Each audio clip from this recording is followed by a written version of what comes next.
Assalamualaikum warahmatullahi wabarakatuh. Saya Dini Pratiwi dengan NPM C101702889.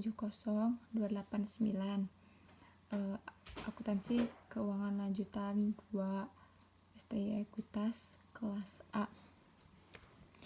Di sini saya akan membahas 3 bab. Yang pertama ada kombinasi bisnis, yang kedua ada investasi pada saham, dan yang ketiga ada laporan konsolidasi. Nah, yang pertama dulu, bab pertama yaitu kombinasi bisnis. Nah, kombinasi bisnis adalah sebuah transaksi di mana sebuah entitas memperoleh pengendalian atas entitas lain yang sudah terdapat di PSAK 22. Dalam melakukan bisnis diperlukan strategi bisnis. Untuk strategi bisnis itu digunakan untuk lebih membuat perusahaan agar dapat lebih berkembang lagi. Dan strategi bisnis itu ada 3. Yang pertama integrasi vertikal. Nah, kombinasi bisnis dengan ini tuh melakukan akuisisi entitas yang memiliki hubungan pemasok atau distribusi. Lalu yang kedua ada integrasi horizontal. Kombinasi bisnis dengan melakukan akuisisi entitas yang menghasilkan produk sejenis atau produk yang berkaitan. Nah, dan yang ketiga itu ada konglomerasi. Kombinasi bisnis dengan melakukan akuisisi entitas yang tidak memiliki hubungan dengan entitasnya. Nah, jadi seseorang yang dapat dikatakan investor itu ketika dia sudah membeli beberapa persen kepemilikan saham di sebuah perusahaan. Nah, yang menerima pembelian saham itu bisa dikatakan investi. Nah, jadi ketika seseorang dikatakan investor itu ketika seseorang sudah membeli beberapa persen kepemilikan dari sebuah perusahaan. Di sini ada bentuk kombinasi bisnis. Bentuk kombinasi bisnis itu ada 3. Yang pertama itu ada merger. Nah, kombinasi bisnis yang merger ini adalah kombinasi bisnis yang menggabungkan 2 atau lebih entitas di mana entitas yang diakuisisi dibubarkan serta semua aset dan liabilitiesnya diambil oleh pihak akuisisi. Nah, jadi seperti contohnya ada perusahaan X. Perusahaan X itu mengakuisisi dan menggabungkan perusahaannya itu dengan PT Z sehingga perusahaan itu menjadi PT X karena si PT X itu sudah membeli kepemilikannya dan mengambil alih seluruh asetnya sehingga perusahaan itu berdiri dengan nama si PT X tersebut. Nah, contohnya itu seperti perusahaan Indosat dengan perusahaan AM3. Nah, perusahaan Indosat itu mengakuisisi atau menggabungkan perusahaannya dengan AM3, tetapi perusahaan yang tetap berdirinya itu adalah perusahaan Indosat dengan nama Indosat Ooredoo. Lalu ada konsolidasi. Kombinasi bisnis dengan membentuk suatu entitas baru yang akan mengambil alih semua aset dan liabilitas yang bergabung. Nah, contohnya ada sebuah perusahaan X bergabung dengan perusahaan Z untuk membentuk sebuah perusahaan baru menjadi perusahaan YY. Jadi seperti misalnya ada sebuah perusahaan itu membeli kepemilikan perusahaan Z. Nah, jadi si perusahaan itu tuh mendirikan perusahaan baru dengan berbeda nama gitu. Contohnya seperti Bank Mandiri. Nah, lanjut ada akuisisi kombinasi dengan membeli kepemilikan entitas yang diakuisisi, namun entitas yang diakuisisi tetap berdiri, hanya dikendalikan oleh entitas pengakuisisi. Jadi seperti contohnya tuh seperti ada sebuah perusahaan C membeli perusahaan D, namun mereka tetap berdiri masing-masing tanpa adanya perubahan nama atau perusahaan baru. Contohnya seperti PT XL dengan PT Exis. Mereka menggabungkan perusahaannya, tetapi mereka tetap berdiri dengan masing-masing perusahaannya, namun mereka melakukan kombinasi bisnis, itu akuisisi. Nah, ini dapat menguntungkan kedua perusahaan, yang satu perusahaan itu akan valid dengan menggunakan metode akuisisi kombinasi bisnis ini. Suatu perusahaan itu akan terbantu karena akan melakukan promosi-promosi yang berlebih dari sebelumnya. Lalu ada metode akuntansi. Nah, metode akuntansinya itu ada dua metode akuntansinya. Yang pertama, metode pooling of interest, yaitu metode penyatuan kepentingan. Masing-masing pihak akan menyatukan kepentingan bisnisnya sehingga tidak diperlukan penilaian ulang aset maupun liabilitasnya. Metode purchase atau dasar pencatatan adalah nilai wajar yang dapat menimbulkan goodwill. Nah, goodwill itu didapat dari mana? Goodwill itu didapat dari selisih antara nilai wajar dengan nilai bukunya, sehingga akan menghasilkan goodwill. Nah, goodwill ini akan dialokasikan. Nah, itu nanti akan dibahas di laporan konsolidasi. Nah, sebuah perusahaan itu harus memiliki motivasi untuk melakukan kombinasi bisnis. Nah, motivasi untuk melakukan kombinasi bisnis ini untuk apa sih? Untuk si perusahaan itu akan menjadi semakin besar akibat pertumbuhan dan perkembangan usaha. Perkembangan dapat terjadi melalui pertumbuhan organik dan anorganik. Perusahaan organik adalah pertumbuhan perusahaan secara natural akibat peningkatan skala usaha dan pendirian usaha baru, seperti misalnya tuh, jadi PT X itu membeli mengakuisisi perusahaan Z. Nah, mereka tuh sama-sama untuk membangun perusahaan ini tuh lebih ada peningkatan. Jadi itu tuh disebut untuk perusahaan organik karena pertumbuhan yang mereka lakukan itu secara natural, peningkatan skalanya usaha dan pendirian usaha barunya tuh secara natural. Lalu ada pertumbuhan anorganik, adalah pertumbuhan perusahaan akibat akuisisi dan pembelian perusahaan yang sudah berjalan. Keuntungan yang didapat pada saat melakukan kombinasi bisnis adalah memperoleh imbal hasil yang lebih besar kepada pemegang saham dibandingkan pada entitas belum melakukan kombinasi bisnis. Jadi sebelum entitas lain melakukan kombinasi bisnis ini tuh keuntungannya tuh mungkin hanya segitu saja, tapi setelah melakukan kombinasi bisnis, keuntungan yang didapat pun bisa mendapatkan keuntungan yang berlebih dengan mereka menggabungkan perusahaan mereka. Nah, keuntungan kombinasi bisnis tercipta karena entitas mampu menghasilkan sinergi dalam kombinasi bisnis tersebut. Prosedur akuntansi dalam masing-masing penggabungan usaha itu ada aset dan kewajiban, ekuitas perusahaan yang diakuisisi, ada penilaian ulang aset bersih, ada goodwill dari penggabungan, ada pendapatan dan beban dari perusahaan yang diakuisisi, ada biaya penggabungan usaha. Nah, aset dan kewajiban ini ada dua metode dalam sini tuh, metode penyatuan kepemilikan dan metode kepembelian. Aset dan kewajiban ini kalau di metode kepemilikan dicatat sebesar nilai bukunya saja, kalau dalam metode pembelian dicatat sebesar nilai wajarnya. Ekuitas perusahaan yang diakuisisi ini tuh di metode penyatuan kepemilikannya dilanjutkan pembukuan pada perusahaan gabungan. Nah, kalau untuk di metode pembeliannya tidak dilanjutkan pembukuannya pada perusahaan gabungan. Lalu yang ketiga itu ada penilaian ulang aset bersihnya. Itu untuk metode penyatuan kepemilikannya itu tidak diperlukan penilaian ulang aset dan kewajibannya. Untuk metode pembeliannya diperlukan penilaian ulang atas aset bersihnya. Nah, lalu ada goodwill dari penggabungan.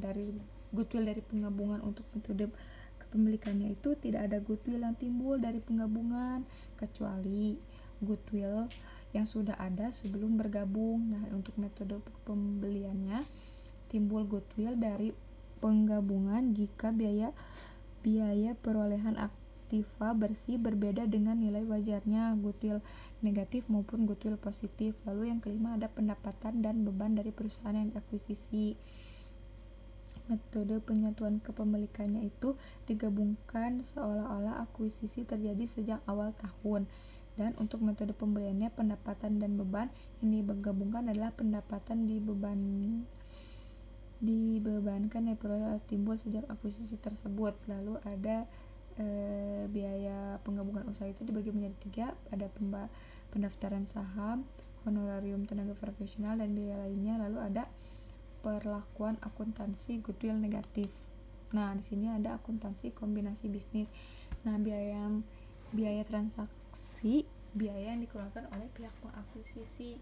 Nah, untuk biaya transaksi ini tuh dikeluarkan oleh si pengakuisisi perusahaan tersebut, seperti misalnya PTZ mengakuisisi PTA. Nah, biaya transaksi yang dikeluarkan oleh PTZ-nya.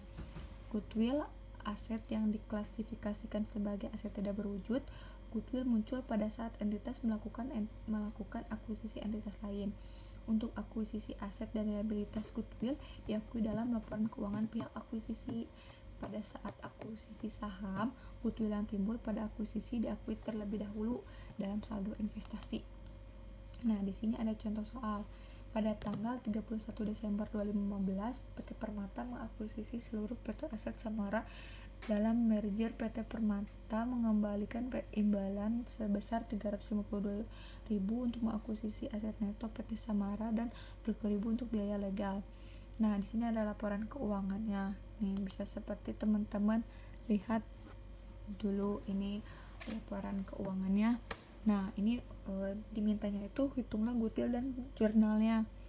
Perhitungan goodwillnya, imbalan yang dialihkannya itu seperti pada soal ini tuh sebesar 352.000.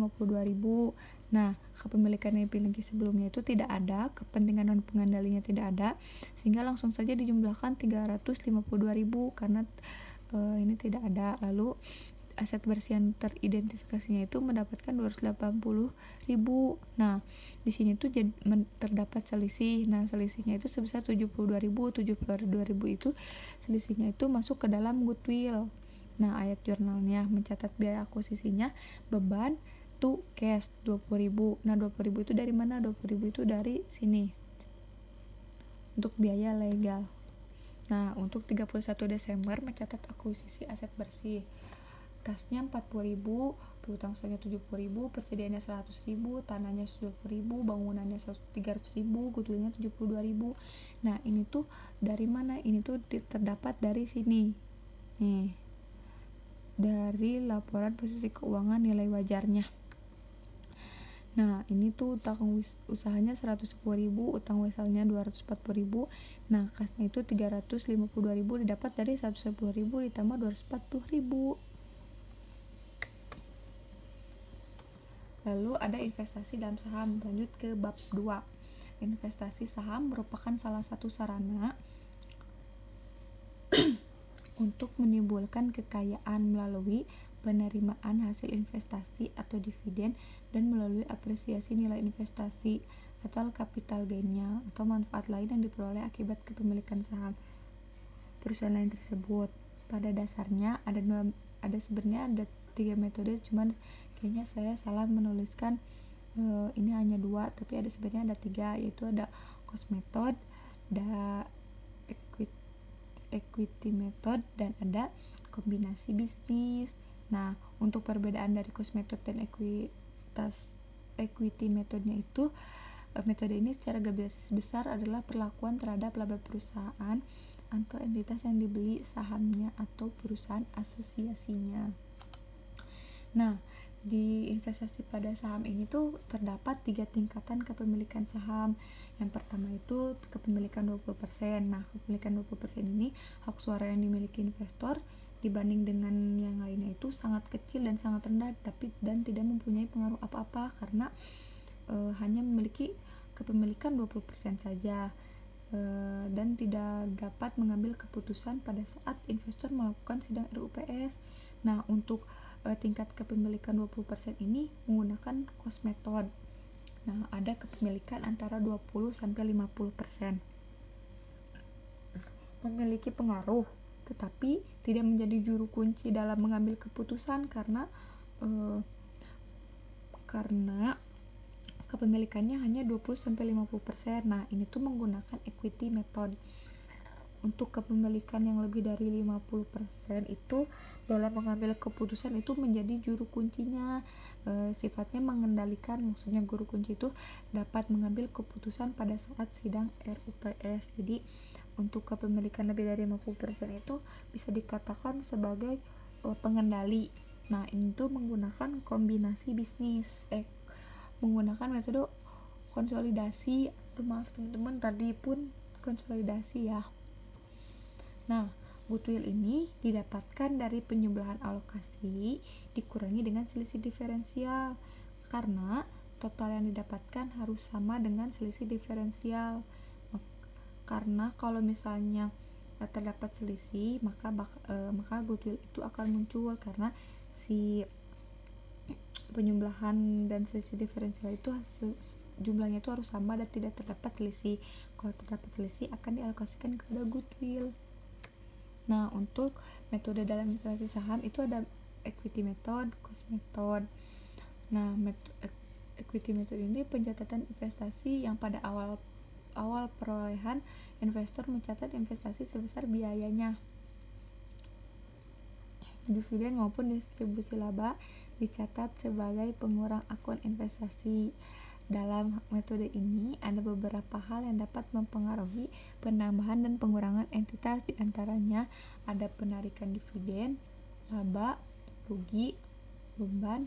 Saat perusahaan mendapatkan penambahan modal dari orang lain, maka modal itu menambah. Kenapa menambah? Karena perusahaan mendapatkan penambahan modal, maka akan menambah ekuitas si perusahaan.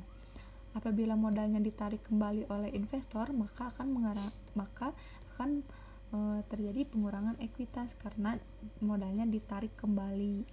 Apabila perusahaan membayar dividen pada investor, maka akan dividen itu sifatnya mengurangi ekuitas karena di sini ada pembayaran ya, jadi mengurangi ekuitasnya. Lalu apabila perusahaan mendapatkan laba, maka bersifat menambah ekuitas karena laba itu seperti mendapat keuntungan ya, karena laba jadi bisa menambah ekuitas. Rugi, seperti yang teman-teman sudah tahu, rugi itu sudah pasti sifatnya mengurangi ekuitas karena kita akan mengalami kerugian. Sama halnya dengan beban, sama-sama mengurangi ekuitas, dan pendapatan sifatnya itu menambah ekuitas karena kita mendapat jadi plus kepada ekuitasnya. Di sini ada cost method, adalah metode pencatatan investasi yang pada awal perolehan investasi investor mencatat investasi biaya atau historical cost accounting. Dividen maupun distribusi laba dicatat sebagai penghasilan. Namun apabila dividen yang diterima melebihi bagian investor atas laba investi, dipandang sebagai pemulihan investasi dan dicatat sebagai pengurang investasi. Sini ada contoh soal ya teman-teman. Pada tanggal 1 Januari 2018, PT Halilintar membeli 25.000 lembar dari 150.000 lembar saham yang dimiliki PT Gledek dengan nilai nominal 5.500. Diketahui laba bersih yang tercatat di PT Gledeknya itu sebesar 300 juta. Pada tanggal 1 Juli 2018, bayar dividen sebesar 45 juta. Nah, di sini dimintanya buat jurnal kepemilikan saham. Nah, di sini tuh menggunakan dua metode ya teman-teman, cost method dan equity method. Nah, untuk cost methodnya investment in PT Gledeknya 137.500.000 dan cashnya pun sama, itu didapat dari 25.000 ini dikali dengan nilai nominal 55.000 sehingga menghasilkan 137.500.000. Untuk di cost method untuk di equity methodnya investment in PT Gledek itu kayak sama-sama saja ya, hasilnya pun sama 137.500. Nah, untuk di cost method ada jurnal pengakuan laba. Nah, jurnal pengakuan labanya itu kalau di cost method tuh no entry, teman-teman.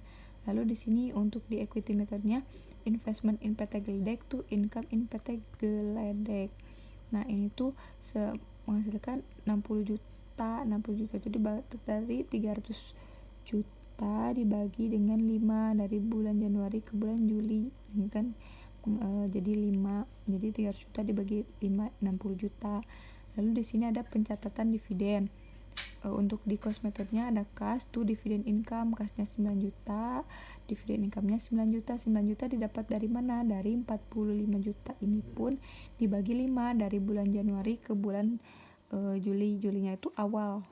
Jadi Juli awalnya itu tidak dihitung karena masih tanggal 1.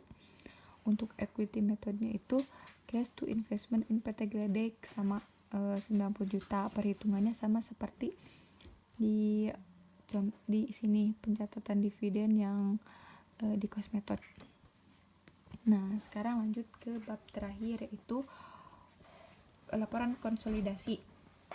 Merupakan perusahaan gabungan dari 2 atau lebih perusahaan yang nantinya akan ada pihak parent dan subsidiary. Parent itu sebagai pemilik saham dan subsidiary itu sebagai anaknya. Adanya parent dan anak ketika suatu perusahaan membeli perusahaan lain di mana kepemilikannya itu lebih dari 50%.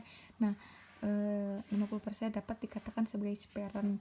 Maka si pemilik saham lebih dari 50% itu berarti parent atau pengendali yang bisa mengendalikan perusahaan dan mengambil keputusan akan menjadi kunci dari pengambilan keputusan itu. Sedangkan yang kurang dari 50% itu berarti subsidiary atau anak. Nah, di sini ada ilustrasinya ya, teman-teman. PTA membeli kepemilikan saham PTB sebanyak 75%. Maka PTA sebagai pengendali atau parent dan PTB itu sebagai subsidiary atau anak, karena sebagian besar kepemilikan perusahaan sudah dibeli oleh PTA. Tadi kan sebanyak 75%. Dan apapun yang terjadi di PTA harus dilaporkan kepada PTB dan begitupun sebaliknya. Dan harus mencari solusinya bersama-sama. Aluran laporan konsolidasi itu seperti ini. Nah, ini ada ilustrasi lagi nih. Bank BJB itu dikatakan itu sebagai parent ya, teman-teman, sebagai parent, dan Bank BJB ini mempunyai anak perusahaan. Ini subsidiary 1, subsidiary 2, subsidiary 3, subsidiary 4, subsidiary 5. Nah, subsidiary 1 si anak-anak subsidiary ini harus membuat laporan keuangan, laporan keuangan ini nih. Nah, si laporan keuangan ini yang dibuat oleh anak harus dilaporkan kepada si parent Bank BJB ini. Jadi subsidiary ini tuh harus melaporkan laporan keuangan kepada parent setiap tahunnya. Nah, laporan keuangan tadi yang dibuat oleh subsidiary ini tuh ada 5. Nah, laporan keuangan yang dilaporkan dari subsidiary kepada parent itu ada laporan laba rugi, laporan laba ditahan, laporan posisi keuangan, laporan arus kas konsolidasi, CAL ke konsolidasi, dan 5. Nah, laba dari anak harus diakui oleh induk, karena apapun yang terjadi pada anak itu induk berhak tahu, dan termasuk laba dari anak, induk pun berhak mengetahuinya dan mendapatkan laba dari anak tersebut. Laporan keuangan yang harus dilaporkan kepada induk dan induk membuat laporan keuangan gabungan dan laporan keuangan masing-masing subsidiary. Jadi induk membuat laporan keuangannya dan induk pun melakukan laporan keuangan gabungan dari anak-anak tersebut. Semua laporan keuangannya sama, tetapi yang membedakan di paling akhirnya ada keterangan konsolidasian, itu berarti sudah gabungan. Laporan yang dilaporkan kepada Bursa Efek Indonesia itu adalah laporan keuangan konsolidasian yang sudah gabungan tadi. Saat perusahaan tidak membeli seluruh kepemilikan dari suatu perusahaan, maka akan ada NCI. Nah, ini akan muncul NCI apabila si perusahaan tidak membeli seluruh kepemilikannya. Seperti misalnya hanya membeli 50% kepemilikan atau 40% kepemilikan, maka akan muncul NCI dan CI. Apabila seluruh perusahaan memiliki kepemilikan, maka tidak akan ada NCI. Jadi kalau misalnya perusahaan tersebut membeli seluruh kepemilikannya, maka tidak akan ada CI dan NCI. Nah, di sini tuh harus ada akun-akun yang dieliminasi pada saat konsolidasi atau yang disebut akun resipokal. Nah, akun-akun yang harus dieliminasi pada saat laporan konsolidasi itu ada investasi pada anak,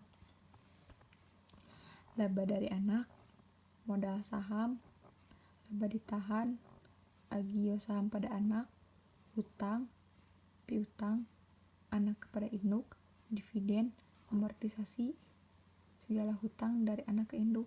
Nah, jadi tuh yang harus dieliminasi itu pokoknya segala transaksi yang terjadi dari anak kepada induk itu tuh harus dieliminasi seluruhnya. Nah, langkah-langkah untuk membuat laporan konsolidasinya itu ada 5. Untuk yang pertama, menghitung selisih.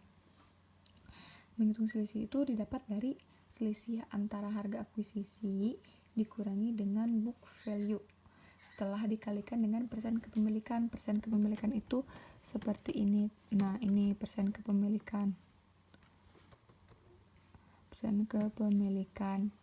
Lalu yang kedua, mencari akun-akun yang mengalami perubahan nilai dari nilai buku ke nilai wajar.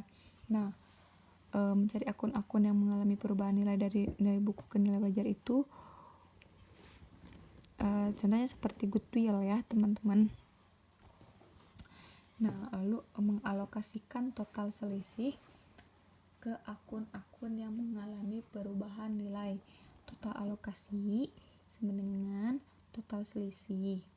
Nah, jumlah yang dialokasikan harus dikali dengan persen kepemilikan. Jika total alokasi belum sama dengan total selisih, maka sisanya masuk ke dalam goodwill. Nah, jadi goodwill itu adalah selisih antara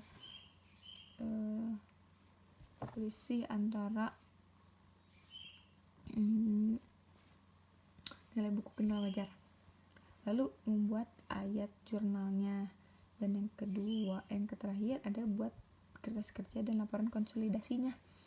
Nah, sebelum ke eliminasi harus menghitung dulu net income dari anak dan mengalokasikannya ke CI dan NCI. Nah, mengalokasikan ke CI dan NCI itu apabila si perusahaan tidak membeli seluruh kepemilikan dari suatu perusahaan, maka muncullah CI dan NCI. Nah, lanjut ke contoh soalnya ya teman-teman nih. Kepemilikannya sini tuh 100% ya, jadi tidak ada alokasi kepada CI ataupun NCI. PT Hidayat membeli saham kepada PT Karimun pada tanggal 31 Desember 2020 dengan nilai wajar Rp500.000.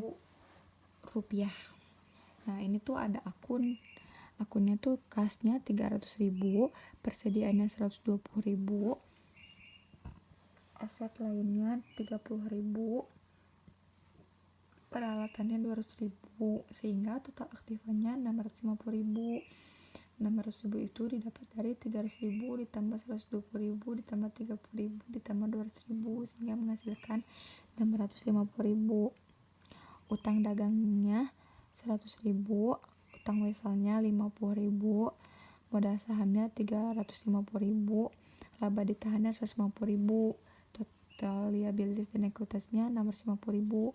Total ini harus balance ya teman-teman.